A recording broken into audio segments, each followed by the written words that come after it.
Hey guys, welcome back to another video. I'm going to be doing question 21 and onwards from physical chemistry. I've already done questions from 1 to 20 and I'll link those videos in the description. So you can watch those and come back to this video. Alright, question 21. Which pair of standard enthalpy changes are numerically equal? Atomization of methane and formation of methane. Atomization of methane is turning gaseous methane into carbon atoms and hydrogen atoms. And formation of methane is actually forming methane from carbon and diatomic molecules of hydrogen. So both of them are going to yield different enthalpy changes because one has molecules of hydrogen, the other has atoms of hydrogen, which is why the enthalpy changes are going to be different. Next, combustion of ethanol, liquid ethanol, and combustion of graphite plus 2 combustion of hydrogen molecules. Since both of them have different reactants, they are not going to be yielding the same enthalpy change. They're going to have different enthalpy changes. All right. Next, C. Combustion of graphite and formation of CO2. Combustion of graphite is combusting carbon atoms, solid carbon, with oxygen, and it's going to be forming CO2. And formation of CO2 is exactly the same when you're taking solid carbon, reacting it with O2 gas, and forming CO2. Gas. I don't know. This is gas. Okay, so C is correct. Neutralization of HCl with NaOH and formation of H2O. Neutralization of HCl with NaOH. HCl plus NaOH is forming sodium chloride, salt, aqueous sodium chloride since it's soluble, and water with NaOH and formation of H2O. H2O is formation of H2O is going to be diatomic molecule of hydrogen and half oxygen forming H2O. Is it the same? No. This is formation from hydrogen molecule and oxygen molecule, whereas for this reaction, it's taking hydrogen ion plus 1 hydrogen ion forming, hydroxide ion forming H2O. That's basically the reaction for this one. So these two will not have the same enthalpy change. All right. So yeah, C is the right answer. Question 22. Which statement is correct? Chlorine has a relative isotopic mass of 35.5.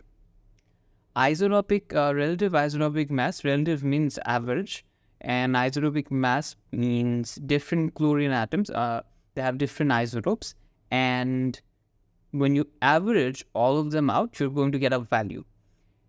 They do not take into account the abundance of each isotope in this, relative isotopic mass value. So if there is one 37 chlorine atom with mass of 37 and the other with 35, the average would be 36, not 35.5. So that's not the relative isotopic mass. Chlorine gas, diatomic chlorine gas, has a relative molecular mass of 70. No. Molecular mass is going to be 35.5 times 2, which is going to be 71. So, no. C. Iodine chloride has a relative molecular mass of 162.4. If you do the maths, iodine has a mass of 126.9 or 4. 126.9, and chlorine has a mass of 35.5. If you add those, you're going to get 162.4. So this is correct. Sodium chloride has a relative molecular mass of 58.5. This is not going to have a molecular mass. This is not a molecule. This is an ionic compound. NaCl is an ionic compound, which is why it's going to have formula mass, not an ionic, not an molecular mass. So the trick parts were this one, that this is not going to have a molecular mass, even though this might be correct. This is not going to have a molecular mass. The other one is this one. This is not going to be relative isotopic mass. So these two parts were the tricky parts. Okay. All right, question 23. Question 9. In the chemical equation, W, X, Y, and Z are all whole numbers.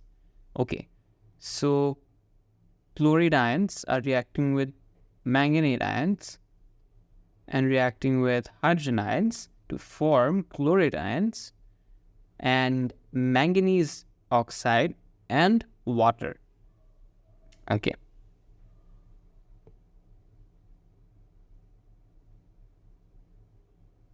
When equation is balanced, what are W, X, and Y? Okay, so this is a disproportionation reaction. We have chloride ion, where the chlorine has a charge of +5, since oxygen would have -6, and since this entire thing has a net negative charge, chlorine has to have a +5 charge. Okay, let's see for manganate ion. This would have a net -8 charge for just the oxygen atoms, ions. And since there is a net negative charge, one negative charge for the entire compound, this is going to have a +7 charge. +7 plus -1 plus -8 is going to be 0. So yeah, it's balanced. And it reacts with Y moles of hydrogen ions. We don't know what it is. And it's forming chloride ions, perchloride ions. So oxygen over here would have -8, charge of -8. And since there's a net negative charge, one negative charge, chlorine would have a +7 charge. Okay. Next, we have manganese oxide. Since this has a net charge of -4, net negative charge of -4, manganese is going to have a net positive charge of +4. So, +4. And we have Z moles of water. Okay. So what is the change? Chlorine is being oxidized, gaining 2 electrons, losing 2 electrons, and turning into chlorine with charge of +7. Okay, so it's losing 2 electrons. Manganese, on the other hand, is gaining 3 electrons and getting to an oxidation state of +4. Okay, so if we write the equations for both oxidation and reduction, let's look for oxidation. We have the chloride ion, which is going to be oxidized, +5 to +7. Okay. So it's losing how many electrons? It's losing 2 electrons. Forget this and this and this. So it's losing 2 electrons. So I've written it on the right hand side. Fair enough. Now, the other thing to notice is balancing every element in the equation. Since we are just looking for the oxidation part, we have taken the chloride ion, and we're just going to be looking at the oxidation part of the equation. So since there are 3 oxygen atoms on the left hand side and 4 oxygen atoms on the right hand side, we are going to now introduce one water molecule. Why? Because we have to balance the oxygen atoms. Now you can see one oxygen atom over here, 3 over here. It's going to give a total sum of 4 oxygen atoms, and over here you have 4 oxygen atoms as well. So you have balanced the number of oxygen atoms. Now in return of adding water molecules on the left hand side, you have 2 extra hydrogen atoms. Now what do you do now? You have to add 2 positive charged hydrogen ions. A lot of people get confused about why you're adding water molecules or hydrogen ions in the equation when you have to deduce the oxidation states or balancing disproportionation reactions. You have to do that because otherwise you cannot balance the oxygen atoms. To balance it out, you introduce water molecules, and in return, to balance that, you have to introduce hydrogen ions. You just have to do it in order to balance the entire equation. Okay, so since we have balanced everything out for oxidation, just keep this much in mind. We're going to come back to y times 3. Okay, reduction. What is getting reduced? Manganate. It's getting reduced to a state of positive 4. It's gaining how many electrons? 3 electrons. Okay. So forget this, forget that, forget this. So it's gaining how many electrons? 3 electrons. We've cleared that out. So let's look at the oxygen atoms. How many oxygen atoms are there on the left hand side? 4. How many oxygen atoms are there on the right hand side? 2. So you have a deficiency of 2 oxygen atoms on the right hand side. So what you are going to do is bring in 2 water molecules. 2 water molecules. Why? You have a deficiency of 2 oxygen atoms, so you need to bring in 2 water molecules. Once you've done that, you're going to notice that you have brought in 4 hydrogen atoms as well. You don't need that. So how do you balance it? You add 4 hydrogen positive ions into the equation.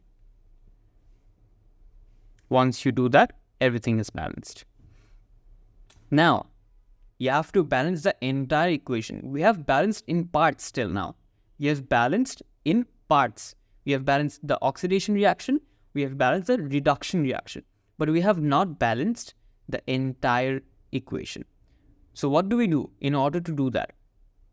We have to balance number of electrons. How do we do that? Look at the number of electrons in the oxidation reaction. You have 2 electrons. 2 electrons being released. How many electrons do you have in the reduction process? 3 electrons being gained. Okay, so it does not match. How do you balance it? You multiply the oxidation reaction with a value of 3. Why? To make it 6. 6 electrons in total. 6 electrons in total. For reduction, what do? You multiply it with 2. Why? To make the total number of electrons 6. 6 electrons. 6 electrons. Now, the entire equation is balanced. Okay. So if we write the entire equation together, we are going to get 3H2O, 3 chloride ions, 6 electrons. Where it? 6 electrons. 2 times 3, 6 electrons. 8 hydrogen ions, and 2 manganate ions, and then you have to move on to the other side.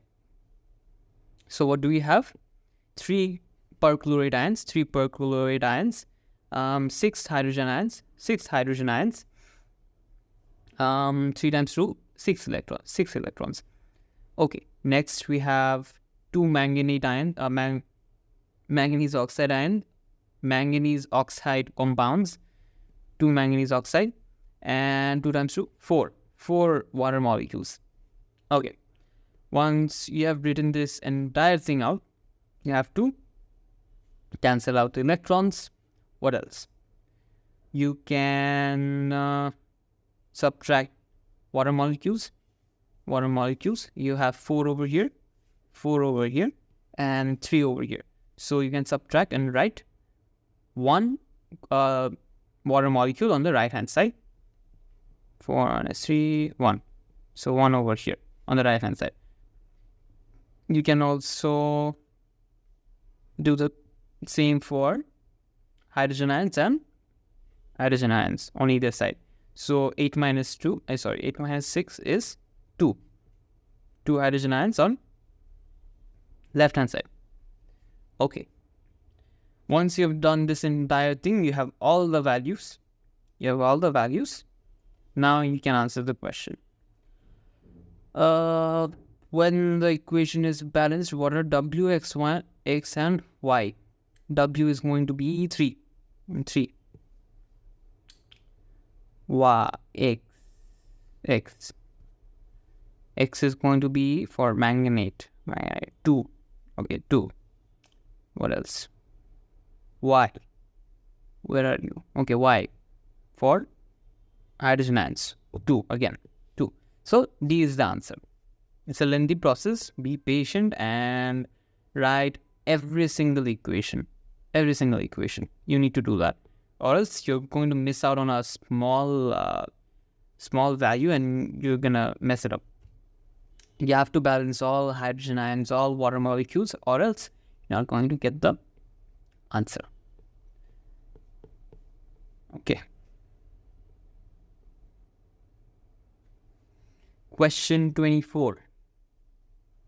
A 5-gram sample of an anhydrous group 2 metal nitrate loses 3.29 gram in mass when heated strongly. So why does it lose mass? It's losing it as nitrogen dioxide and oxygen. Which metal is present? So they've mentioned it's a group 2 metal, so it narrows it down. Now you know the equation, which is metal nitrate, which will give you a metal oxide, nitrogen dioxide, and half moles of oxygen. You balance it out, and you're going to get this. It's going to be the same for all of these. Why? All of those are group 2. Valence electrons are the same, so the balancing is not going to be affected. Okay, so there are 2 ways of doing this. One is trial and error, which is the long method. If you want to do that, you can do that. I'll explain that a bit later. What I have figured out from somewhere, I don't remember, but what you can do is use this equation, which basically takes into account the ratio. You know the molar ratio between the 2 metal compounds, which is metal nitrate and metal oxide. What is the ratio between these 2 compounds? 1:1. 1:1. Once you know that, you would know their moles are going to be the same, are going to be in the ratio 1:1. So the moles are going to be the exact same. Okay, so if you know that, you can form a new equation or an equation where you're basically saying that the moles of metal nitrate and metal oxide are the same. So let's write that down.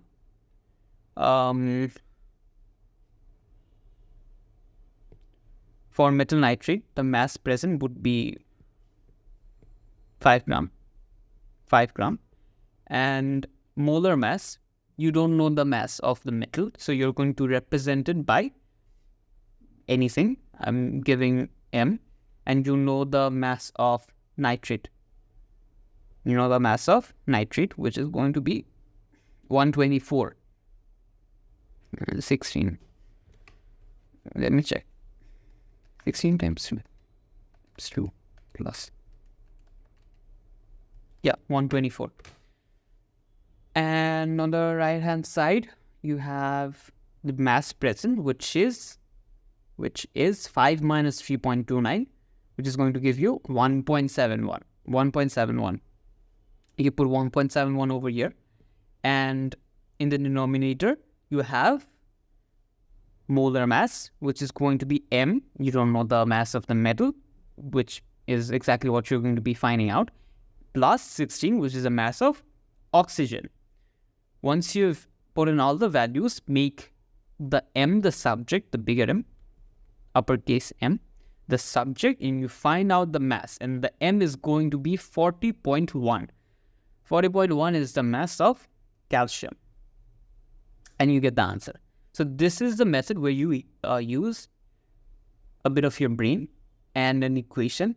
The other method is trial and error, which most likely I would be doing if I was giving the exam.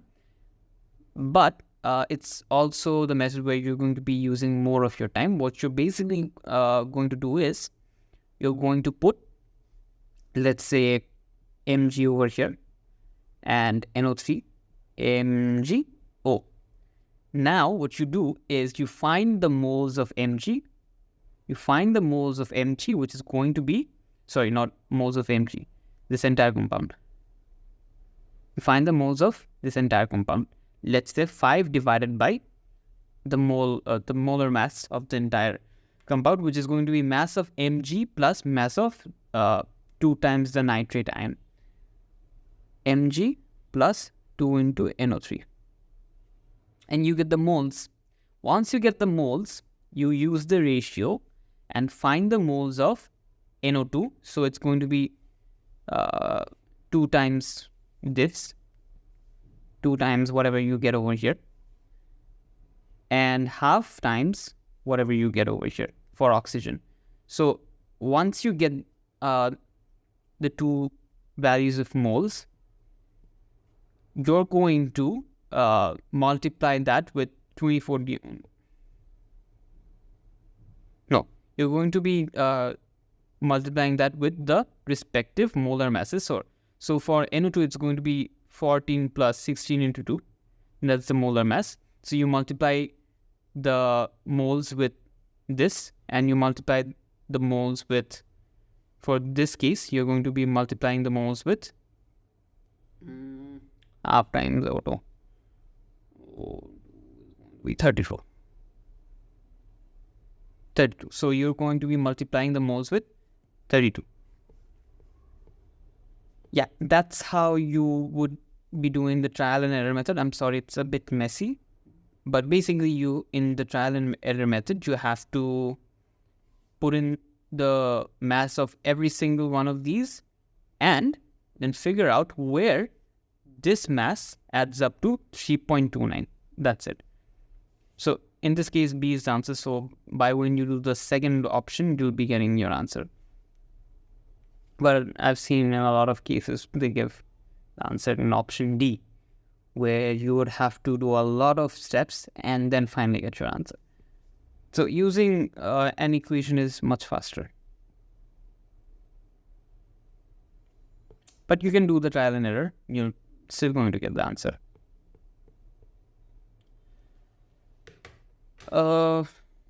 Question 25. The stoichiometry of a catalyzed reaction is shown by the equation below. Okay. P plus Q reacts to form R in gaseous form and S in liquid form. Okay, 2 experiments are carried out in which the amount of R is measured. The results are shown in the diagram.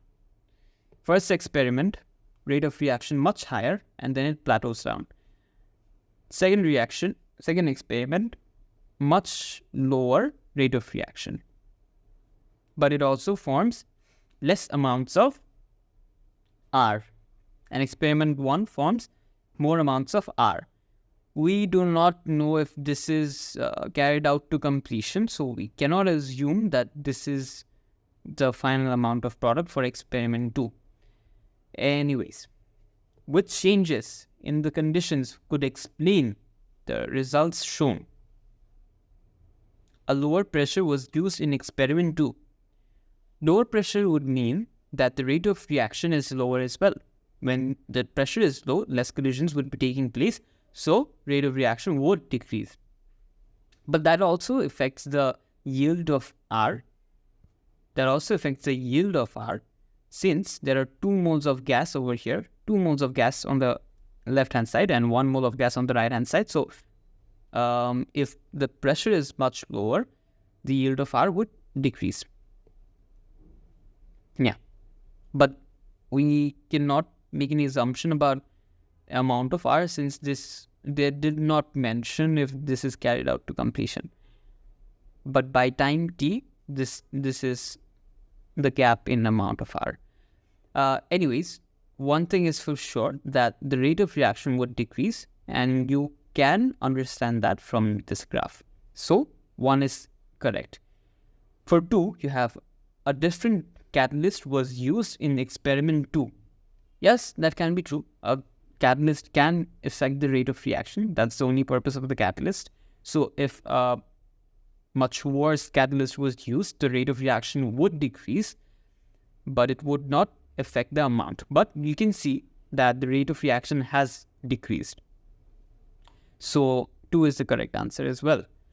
Product S, option 3. Product S was continuously removed from reaction vessel in experiment 2. If S was continuously being removed, more R would be produced, because the yield would move to the right hand side. So more R should have been seen. More R should have been seen by time t. By time t, by over here, more R should have been seen. The amount should have been here or more. Yes, yeah, definitely more, because S was being constantly removed. So amount of R should have been more. So this is not going to be the answer. So yeah, 1 and 2 are the correct answers. 26. 10 cm cube of ethane is burned in 45 cm cube of oxygen. 10 cm cube, okay. At a pressure of 101 kPa and a temperature of 200 degrees Celsius. Complete combustion takes place. Okay. What is the total volume of gas present when the reaction is complete? Okay. Measured under the same conditions. So, the complete combustion takes place. Okay. I've written down the equation. Ethane plus oxygen reacts to form carbon dioxide and water. Once you balance everything out, you're going to get the values as 1:3.5 is to 2:3. I hope this much is clear. Okay. So if you get this, what I'm going to be doing next is,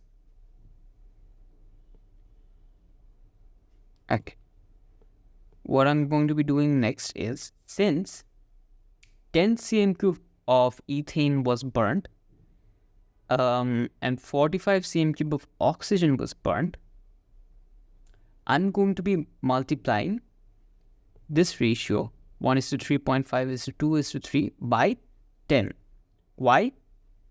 So that I know the molar ratio when 10 cm cube, specifically 10 cm cube of ethane is burned. Now you're going to notice that ethane is actually the limiting reactant or reagent. Why? Because they've given oxygen in excess, 45 cm cube. But when you multiply the entire reaction with 10, the ratio with 10, you're going to see 10 cm cube only needs 10 cm cube of ethane only needs 35 cm cube of oxygen and produces 20 cm cube of carbon dioxide and 30 cm cube of water.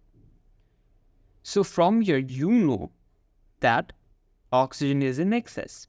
So what happens to the oxygen, the volume of oxygen? It's going to be present with the products. So you have to factor that in as well in your answer, because they will want to know the total volume of gas after the reaction is complete. So you have to take into account the excess volume of oxygen.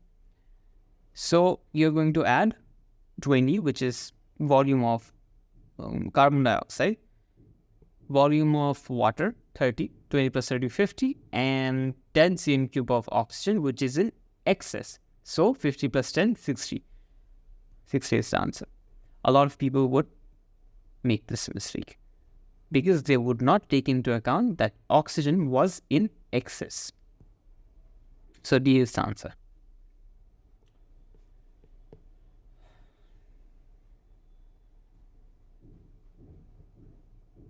27. In this question, you should use changes in oxidation numbers to balance a chemical equation. Again, disproportionation reaction. Acidified potassium dichromate solution can oxidize a solution of vanadium 2 plus ions. The equation for this reaction is shown. Okay. Chromate reacts with vanadium and hydrogen ions, forming chromium ions, vanadium oxide ions, and water. Okay. What is the ratio? A is to B in the correctly balanced equation. Okay, you have to do the same thing again.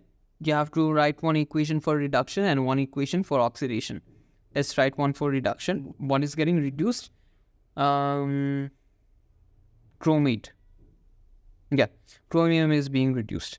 So, let's figure out the oxidation states. For oxygen, it's going to be 2 times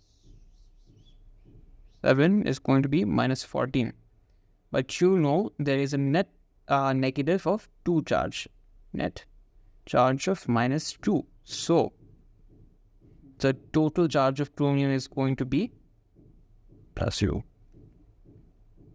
Negative 12. So, it needs to be positive 12 to balance and give you 0. So, divided by 2 for 2 chromium atoms is going to be 6. 6. You can do the same thing with X, where you consider the charge of chromium as X times X.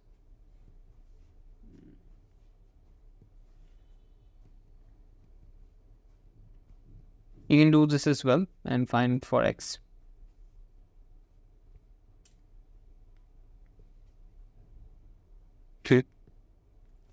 Okay, so charge or oxidation state for vanadium. 2 times 3 is 6 minus 1, 5, positive 5. So it is being oxidized, losing 3 electrons. Okay, so for reduction, let's take the chromate ion. Let's take the chromate ion. And we see it's getting reduced to 3 plus. It's gaining 3 electrons. And how many chromium ions are there? 2. So it's going to be gaining 6 electrons. 2 times 3, 6. Okay. To balance the number of oxygen atoms, we are introducing water molecule on the right hand side. How many? 7. 7. Why? Because there are 7 oxygen atoms on the left hand side. So we have introduced 7 water molecules. Now there are 14 hydrogen atoms as well. So what are we going to do? We are going to introduce 14 hydrogen ions. Great. We have introduced 14 hydrogen ions on the left-hand side. Once you've done that, you have balanced the reduction. For oxidation, what you're going to do is, vanadium is getting oxidized. What is it doing? It is losing 3 electrons. What is it doing? It's losing 3 electrons. So on the right-hand side, we have written 3 electrons. And since it's gaining, or you're going to see it has 3 oxygen atoms, we have to introduce 3 oxygen atoms on the left-hand side as well. 3 oxygen atoms on the left-hand side as well. How do we do that? We introduce water molecules. We are introducing 3 water molecules. Why? 3 oxygen atoms are needed. Now we have introduced 3 water molecules. Once we have done that, you have 6 hydrogen atoms. 3 into 2, 6 hydrogen atoms. What do? We add 6 hydrogen ions on the right-hand side to balance everything out. Once you've done that, you're going to notice in the equation you only have 3 electrons, and in the previous equation you have 6 electrons. How do we balance it? We balance the oxidation equation by multiplying it with 2. Why are we multiplying it with 2? Because you need 6 electrons. Chromate needs 6 electrons to be reduced. Where is it going to be getting it from? From the oxidation process. When vanadium releases 3 electrons. But it can't release 3, it needs to release 6. Or else the chromate ion is not going to get 6 electrons. So we are multiplying the oxidation equation with 2. Once you've done that, you've balanced everything. You need the values, molar values for chromate and vanadium. So you don't need to combine both equations and find the balanced equation for the entire reaction. You're going to get the molar values from the separate equations as well. So you don't need to do the extra step. So for chromate, let's look at the reduction process. 1. So A is going to be 1. Why 1?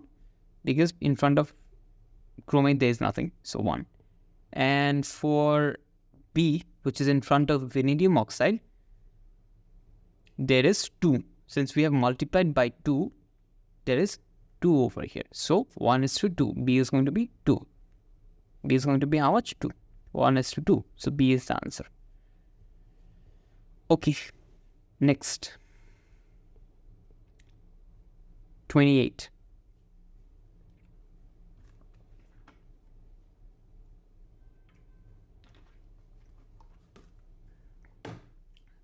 (28)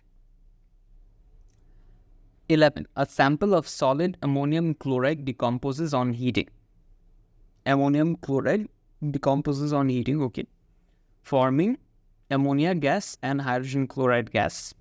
Okay. A total of 2.4 into 10 to the power 21 molecules of gas is formed.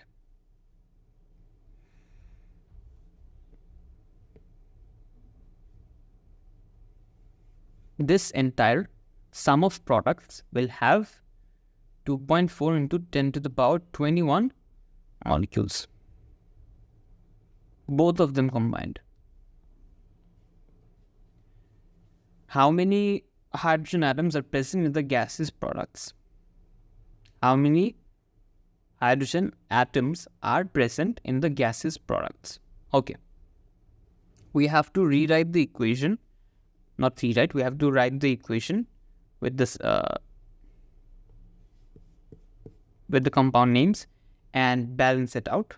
It's already balanced because the entire thing has a ratio of 1:1:1, and that makes it much simpler because you know the sum of both of these, the sum of number of molecules of NH3 and HCl is 2.4 into 10 to the power 21.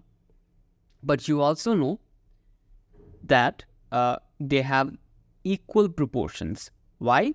1:1. So the number of molecules are equally divided between NH3 and HCl. So you can write 2.4 into 10 to the power 21 divided by 2. You're going to get 1.2 into 10 to the power 21. and 1.2 into 10 to the power 21 for both of them. So there are 1.2 into 10 to the power 21 molecules of NH3 and same for HCl.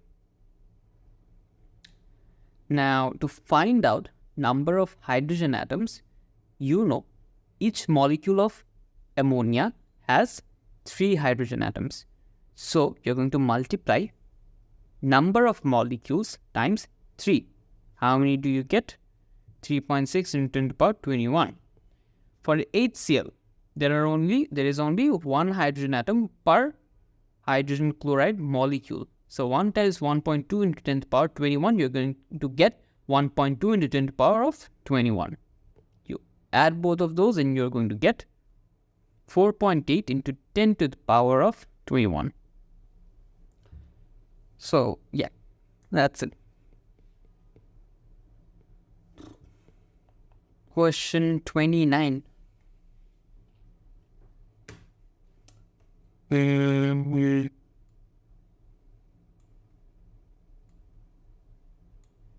Alright, question 29. 6.9 grams of an ammonium salt is heated. 6.9 grams of an ammonium salt is heated with an excess of aqueous sodium hydroxide. The ammonium salts can be this, or this. Either of these 4.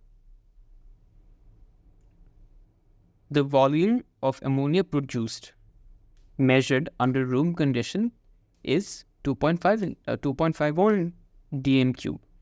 Okay. This is going to be reacting with, all of these will react with what?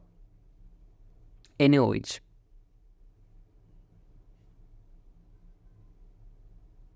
NaOH, yes.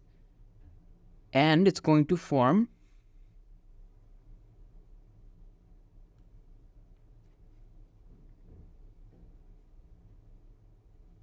ammonia. Wait. Yeah, it's going to form.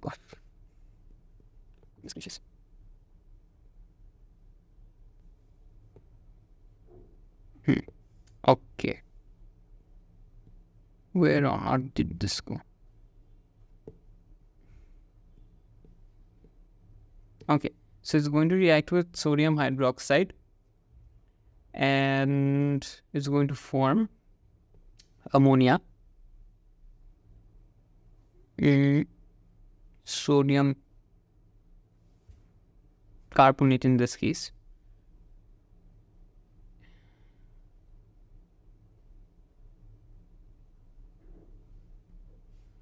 and H2O. Okay. 4, 3, 4, 5 oxygen atoms, 2, 8, 4, 5, 6, 7, 2, 6, 10, 8, 10. Yeah. Hydrogens are balanced. Carbon is balanced. Everything is balanced. So what do we get now? We are getting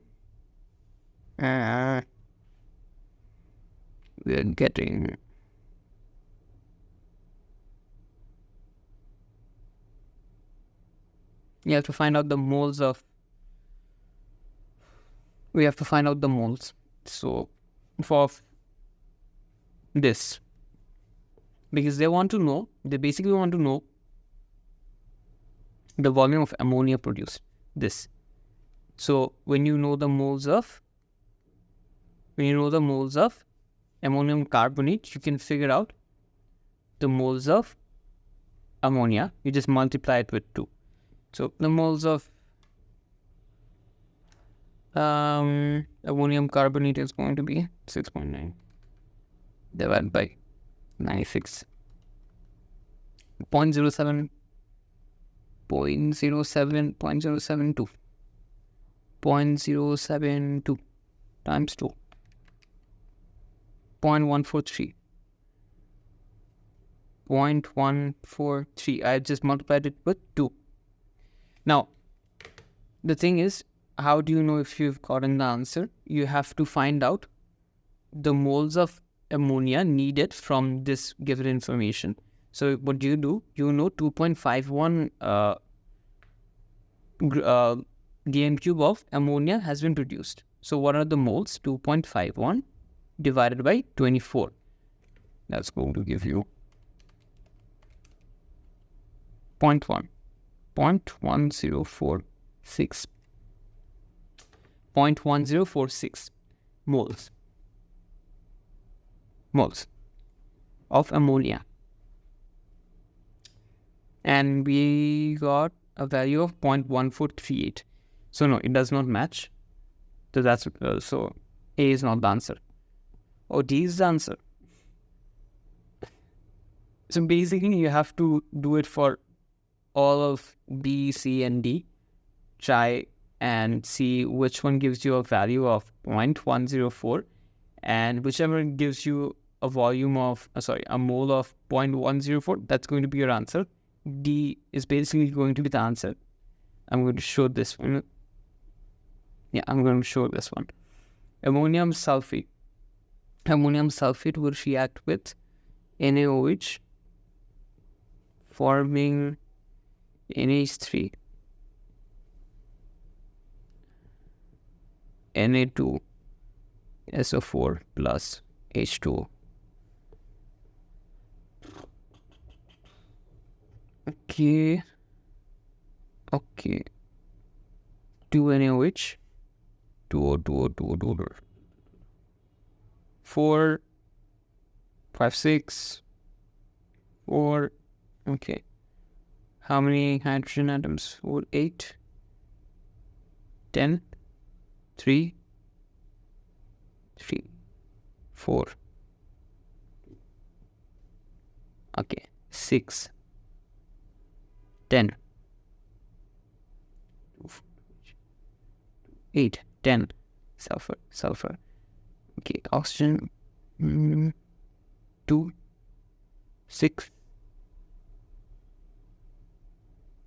Okay, balanced. Balanced. So, the moles of ammonium sulfate is going to be 6.9 divided by 132.1. 0.0522. 0.0522. So the moles of NH3 is going to be times 2. Yep, you have a winner. 0.104. So you basically have to do this entire thing with this and this as well. I'll write the equation. Alright, so yeah, these are the balanced equations. If you want, you can figure it out for B and C. The moles of NH3 is not going to be matching, so B and C is not going to be the answer. So, since for D, we've received a molar value of 0.104, D is going to be the answer. It's basically trial and error. That's it. Okay. Last question. Question 30. 0.25 grams of anhydrous. 0.25 grams of anhydrous magnesium nitrate is heated strongly until it completely decomposes. What is the total volume of gas produced measured under room conditions?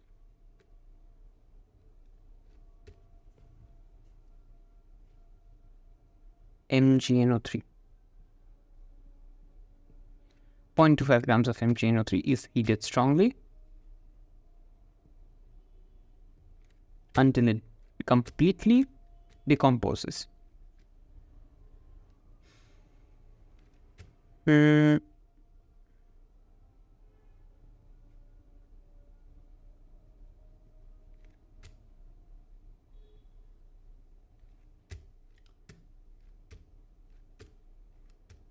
6, 4, 5, 6. Yeah, so this is the balanced equation. You have to figure out the volume of the gaseous products, which is going to be NO2 and half O2. The moles of magnesium nitrate is going to be 0.25 divided by 24 plus 14 plus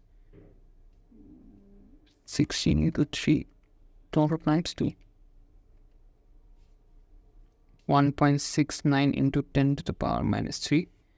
So the moles of NO2 is going to be times 2, which is 3.378 into 10 to the power minus 3. For oxygen, it's going to be for